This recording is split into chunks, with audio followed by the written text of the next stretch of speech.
A very warm welcome to all of you. Today's lecture is going to be quite long because I was thinking that one topic should be covered daily, but today's topic was quite long, and that's why I have to complete the topic in described time. Okay, let's begin. The Yesterday we have discussed something about how the origin of international relations is and what are the factors responsible for the international relation. Today we will analyze and study the rise of the sovereign state. Okay, let's begin. In the medieval Europe, most of the life was local and most political power was local too, because in today's lecture we will going to understand deeply what is actually the rise of the sovereign state is. Then with the starting with the talking of the medieval age of Europe. In medieval Europe, international politics consisted of a complicated pattern of overlapping jurisdictions and loyalties. Most of the life was local and most political power was local too. Here basically the writer wants to say that the condition was not very good, not very organized. Everything is unorganized and people were not in a proper government system, no proper administration, and the influence of churches and influence of pope, and no real power lies in the hand of the king, and these are the uncertainties available in the medieval time in the Europe. That's why everything is local, because feudal lords, there are a lot of power holder, like feudal lords, independent merchants, state ruled by clerics, smaller political entities, principalities, duchies, and knights, hospitaller, a military order, self-government, kings. Obviously kings is also a very important part of this particular discussion, because there are two factors mainly. First is church and second is kings. Two basic institutions with pretensions to power over continent as a whole. First is church and second is empire. The church was a spiritual authority with its center in Rome. Apart from a small Jewish minority, all Europeans were Christian, and the influence of the church spread far, pretended deeply into people's life. All right, taking forward our discussion, church was a spiritual authority and it's centered in the Rome, the capital of the Italy. Now, apart from a small Jewish minority, all Europeans were Christian. That is very obvious, assumption or obvious reality that in the medieval time in the Europe, there were a small Jewish minority and all Europeans were Christian almost.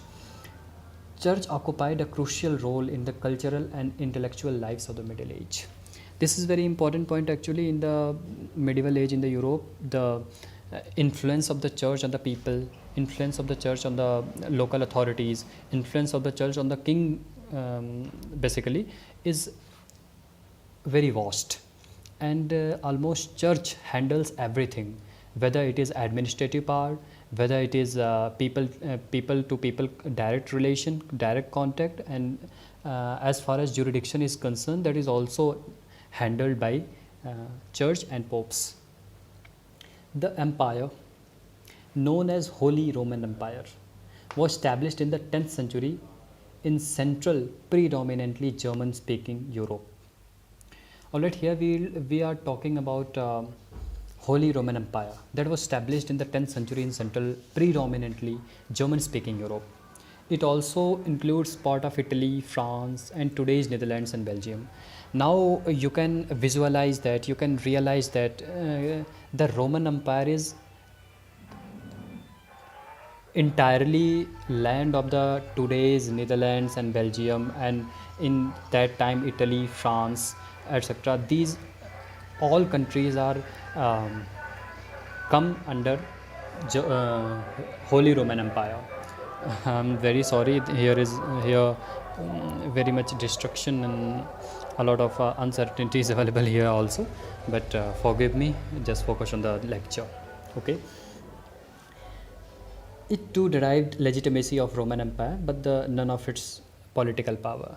It's all right that Roman Empire is very big, and Roman Empire captures the land of a lot of land of Europe, like Italy, France, and Netherlands and Belgium. But also the empire has no real political power, because the Holy Roman Empire is best compared to a loosely structured uh, federation of many hundreds of separate political units. Because in the Roman Empire, it is all right that every piece of land is come into Roman Empire, but there are separation between two small provinces, two small states, and every small entities have some destructions and some dissimilarities and a rivalry also.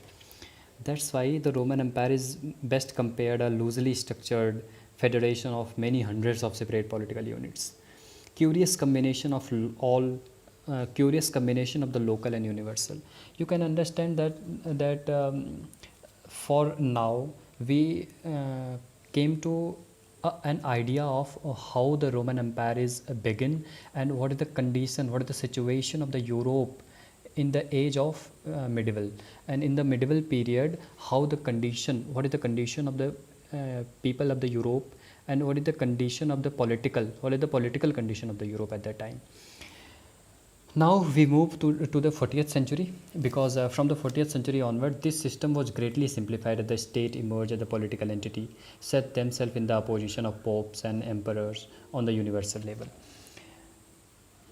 Eventually, when the 14th century has begun, the small entities and small states are opposed the popes, opposed the churches and emperors on the universal level. Process started in Italy. This actually kind of preparation, this kind of happening started in Italy, where northern city states Florence, Venice, and Ravenna and Milan began playing the Pope against the Emperor, eventually independent to both. Basically, at that time, these states of Italy are going against to the popes and emperors, and actually they uh, actually stand the rivalry and create the rivalry between pope and emperors, because when they oppose both of them, and they starting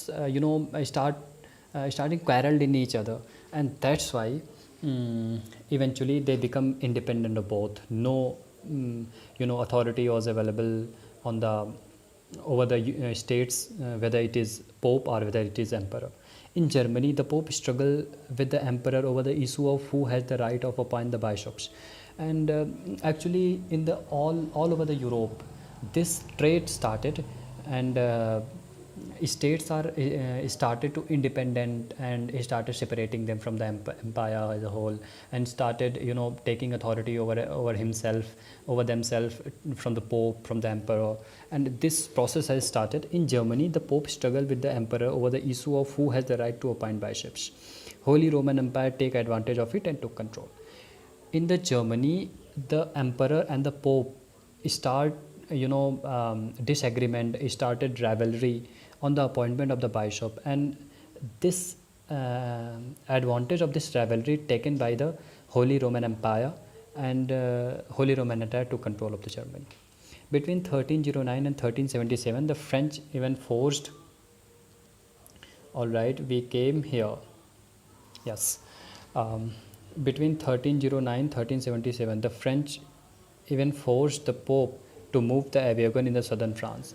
Now you can say the influence of Pope and influence of Church slightly begin to decrease. And with the Reformation in the 16th century, unified Europe broke down completely as the Church began to split apart. Finally, with the beginning of Reformation, with the coming of Martin Luther King, and reform in the churches, reform in the Christianity, in the 60th century, unified Europe broke down completely. The church began to split apart. New churches aligning themselves with the new states by supporting Reformation. Henry VIII or Castor Vesa free themselves from power of the Rome. And actually, small states have started splitting and started making them independent. Churches land become property of the state, yet the new divisions were cultural and intellectual too. All right, the land of churches become property of the. Finally, the writer wants to say that the influence of churches, it uh, in the era of decay, and the power of churches has gone till now. Invention of printing press, books published. Okay, at that time, a very important incident happened. Invention of printing press, books published in various local languages. That's why Latin was no longer the dominant language.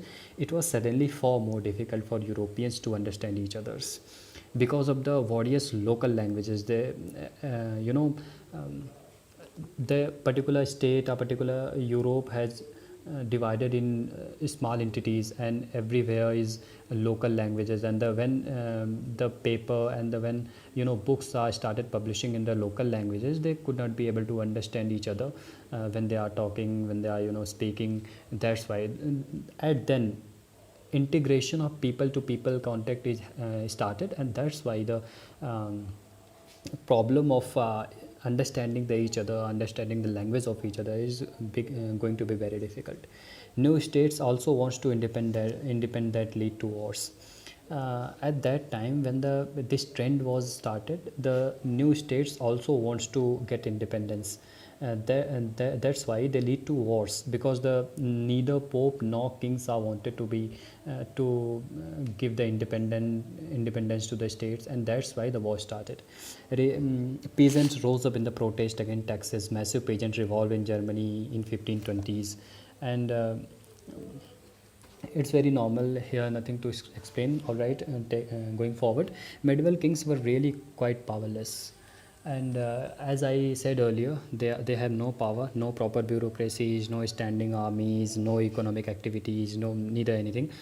But in the 16th century, everything start changing, and the states ha- gained independence, and they started to establish better bureaucracy, better administration, standing armies, and economic activities. In return of their taxes, state provide defense to ordinary people and justice. Early modern Europe was the golden age of political economy. Early At that time, Europe was begin to flourish, and happened the golden age of political economy. Economic development means higher revenue from taxes, and gave the king access to more resources which they could use in their wars. And the state was keen to encourage trade, not least since taxes on trade were a lot easier to collect than taxes on land. It was now that the search began to natural resources, agriculture, land, forest, iron, copper, etc. Domestic industries were set up and given state subsidies. Birth, deaths, marriages list made for keep track. Newly established scientific academies. All right, this is the actually end of our today's topic. And if we summarize the topic with very fast, is that in the beginning we discussed the situation of the Europe in the medieval age.